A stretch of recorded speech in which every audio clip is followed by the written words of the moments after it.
Captain Chesley Sullenberger has experience with the Airbus A320. He landed one safely on the Hudson River 6 years ago, and Captain Sully joins us now.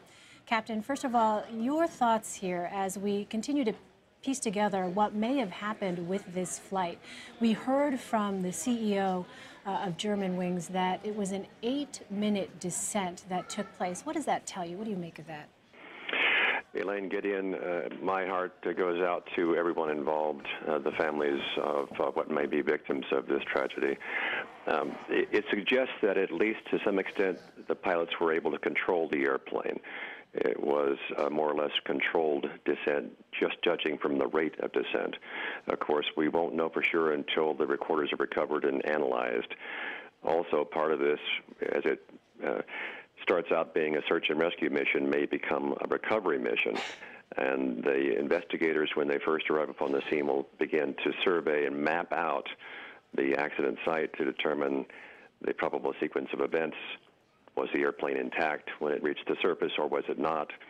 But the flight data recorder and the cockpit voice recorder will be key in finding out the sequences of events, what likely precipitated this descent, what the pilots were facing, were they able to control the airplane, what systems had failed, were there other challenges? Now, Captain Sullenberger, you famously landed an Airbus A320 into the Hudson River very successfully. Can you tell us a little bit about what's going on in that cockpit on that exact same airplane when things start going wrong? The A320 is an airplane I have a lot of experience on, almost 5,000 hours on it. I know it well, all its intricacies, all its systems. What pilots are trained to do is to maintain control of the airplane, to fly the airplane first, to fly it well, as they work as a team to assign roles within the cockpit, which the pilot is going to be the pilot flying, to focus their attention on flying the airplane well and determining the flight path, which is going to be the pilot monitoring to assist the pilot flying, to help begin to use our protocols to troubleshoot whatever problems that we have. After they have the airplane in control, after the roles are assigned, they begin in a step-by-step protocol to troubleshoot the problem, to begin to solve them one at a time. Only then, after the airplane's under control and things are well in hand, would they take the time to communicate. This process often takes several minutes, and if it's a challenging situation that's unfolding very rapidly, if there's a lot of ambiguity, it might take many tens of minutes to finally get to the end of it. In fact, in some cases, with QF-32, the Qantas flight, the A380 that had an uncontained engine failure in Singapore, and I know the captain of that flight well, Richard DeCrepney, they had a crew of 5 pilots, an augmented crew in the cockpit, and they were working flat out for almost 2 hours to solve all the many challenges they faced. And they landed not because they'd finally solved all the problems, but because the fuel imbalance was beginning to trouble them, and they thought they were going to have less control of the airplane if they waited any longer to land. I wonder if you could just shed a little bit of light on the training that an experienced pilot like yourself had, because you mentioned the number of flight hours that you had. We now know that the captain of this particular plane had some 6,000 hours in an Airbus A320. What is the training for an experienced pilot like that? What is the training process like? And how often is that sort of updated and continued throughout the course of a pilot's career? Well, all airline pilots, of course, when they're hired by the airline, have a lot of experience, and they build on that experience throughout their careers. When a pilot becomes qualified on a new airplane type, a type that he or she has not flown before, you go through several weeks of classroom training on all the airplane systems, every part of it. And then you spend several weeks in the flight simulator validating all your knowledge, your skill, your judgment. You begin to learn how to apply what you've learned in the classroom in a real-world operational setting. And then as you fly the airplane, you continue to learn. You build on that knowledge experience. You learn all its nuances, all its dark corners, all its counterintuitive things. And you really become a master of the airplane and all its systems in every kind of situation, in every possible environment. And that's an awareness and a mastery, a skill one must be able to demonstrate on a moment's notice when there's a sudden challenge. Even more important than that, though, is the human skills, are the human skills that we learn over the last 20 or 30 years. And I used to teach these kinds of skills at the airline along with many of my colleagues. the team building, the leadership, the workload management, the decision making, the error trapping that we do.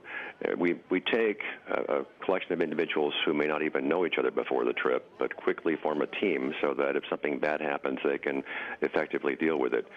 Building upon the synergy of each individual's contributions to the situation. And Captain Sullenberger, we know that this this 8-minute descent took place just after the plane hit cruising altitude. Does that tell us anything? Does something change in the flight at that point? Something had to precipitate this descent. Either it was an emergency that they found they couldn't control the airplane, or something told them that they would be better off descending.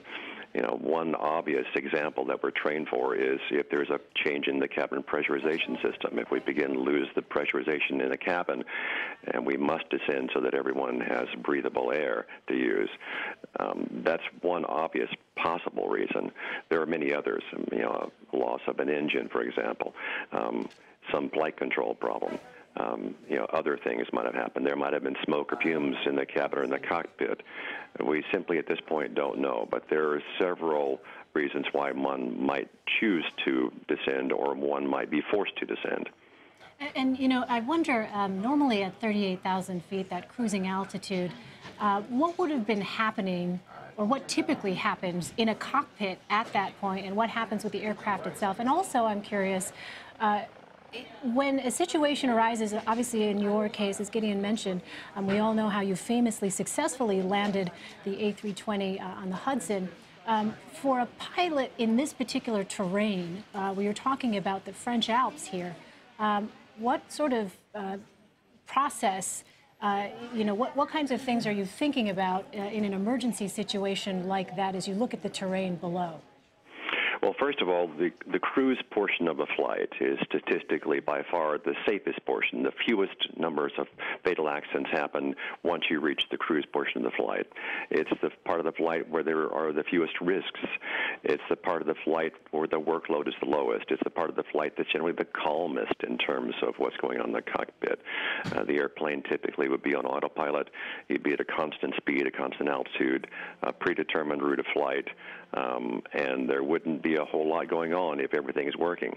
Of course, that might have suddenly changed. We won't know until the investigation is much further along what precipitated that. As to why they ended up where they did, again, we simply can't know what started this descent. We can't know how much control the pilots were able to exercise over the airplane. We simply can't know how well they understood this developing situation, this sudden challenge that they may have been facing. We can't know how well their flight instrumentation was working, how well they knew exactly where they were over the surface and what was below them. So I'm not sure that they chose to go to this particular place or if that's the best they could do under the circumstances. We simply don't know until the flight data recorder and the cockpit voice recorder have been analyzed and the accident scene has been surveyed and mapped, and we know exactly what shape the airplane was in when it impacted the surface. All things we are waiting to find out. Captain Chesley Sullenberger, thank you so much for joining us. Good to be with you both.